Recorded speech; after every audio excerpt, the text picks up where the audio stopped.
folks. It's time to shut it down, turn the tables, and lock her up. That's what I said. I actually said it. Lock her up.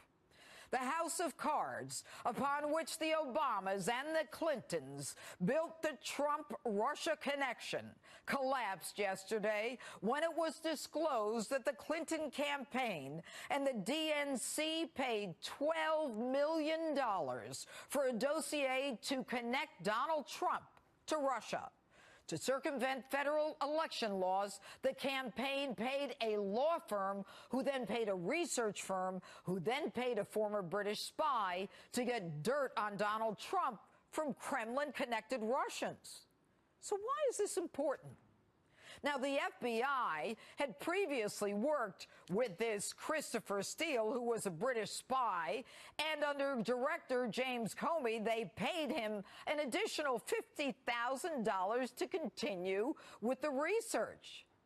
Now, this dossier was used not only to smear the president, it was used to create a special counsel. It was the basis for congressional hearings, the reason for wall-to-wall anti-President Trump coverage. But in addition to that, the dossier was used as a predicate for further investigation, wiretaps, unmasking, and FISA warrants. And if it was, then whatever was developed as a result is classic fruit of the poisonous tree. Illegal and unusable. Folks, this has been a charade, a wag the dog, where you make up a crime, you accuse the other side of the crime, you call in your friends to prosecute the crime, as your friends collect the cash involved in the very deal-making that is the essence of the crime itself. Now, last week, I told you in 2010, the Obama administration approved the sale of 1/5 of our uranium to Russia. As early as 2009, the FBI and the Department of Justice were investigating Russian extortion and bribery efforts to access our uranium. And yet the Obama administration, through its Committee for Foreign Investment, CFIUS, approves the sale. On that committee, Hillary Clinton, whose husband got $500,000. Hillary Clinton, whose foundation got $150 million. Eric Holder, whose Justice Department quietly disposed of that international racketeering case that was the genesis to access the uranium. Along with 7 other Obama appointees, virtually every one of them had connections to the Clinton Foundation.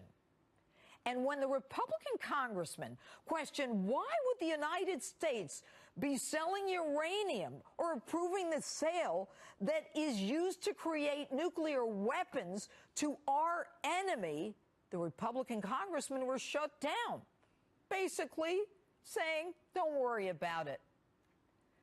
Starting Monday, this has to happen.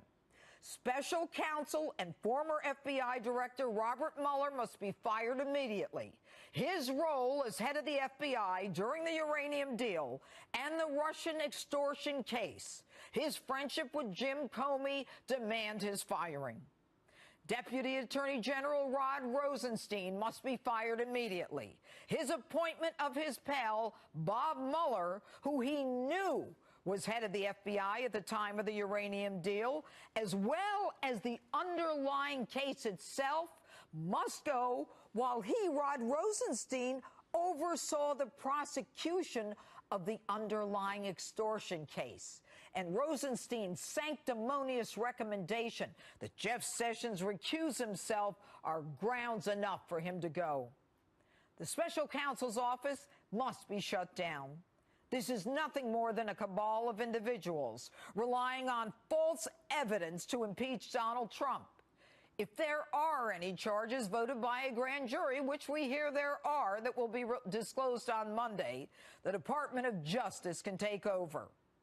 Jeff Sessions must appoint someone to investigate the uranium deal, the sale of uranium to Russia, who was assisting at that time Iran in Iran's nuclear development has put our national security in jeopardy.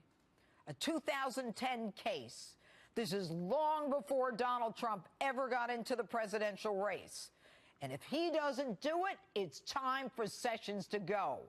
I've heard enough of this. I'm not going after the emails. I'm not going after Lois Lerner. I'm not going after Loretta Lynch. And I don't care how many of his swamp pals walk out. Enough of this one hand washes the other establishment nonsense. And Jim Comey, he needs to be the target of a federal criminal investigation for his role in the Hillary Clinton email scandal, writing an exoneration before witnesses were questioned, stepping out of his lane to announce a decision over which he had absolutely no jurisdiction.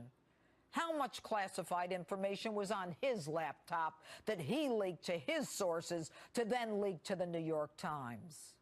And Debbie Wasserman Schultz for lying to Congress about not knowing about the money from the DNC for the Trump dossier. Why did she keep a Pakistani and his family with limited IT experience dress down a Capitol Police chief for questioning that now defendant charged with bank fraud and conspiracy and moving monies out of this country, and for interrupting the democratic process in a presidential election race, steering the nomination from Bernie Sanders to her girlfriend Hillary? And John Podesta for lying to Congress. Andrew McCabe, Deputy Director of the FBI, must go. His wife, a congressional candidate running with Hillary in 2016, receives $765,000, which unused monies left over from the campaign she's allowed to pocket, which she got from Terrence McAuliffe, one of 5 directors of the Clinton Foundation. You seeing a pattern here, folks? Is this how the dossier that the Clintons paid for got to the FBI, that they then continued to pay for? And finally, everyone on CFIUS who's connected to that Clinton Foundation and voted to approve the sale of our uranium to Russia, they need to be put under oath. What monies did they receive in return for their activities with the foundation?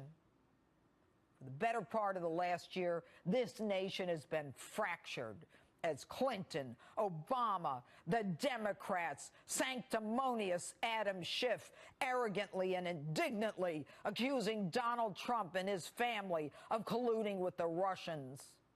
The whole time, they were the ones lying. They were the ones making it up. They were the ones cutting the deals and collecting the cash. They knew it was a lie. They wrote the lie. They bought the lie, and they paid for the lie. And we're the fools that followed them down the path.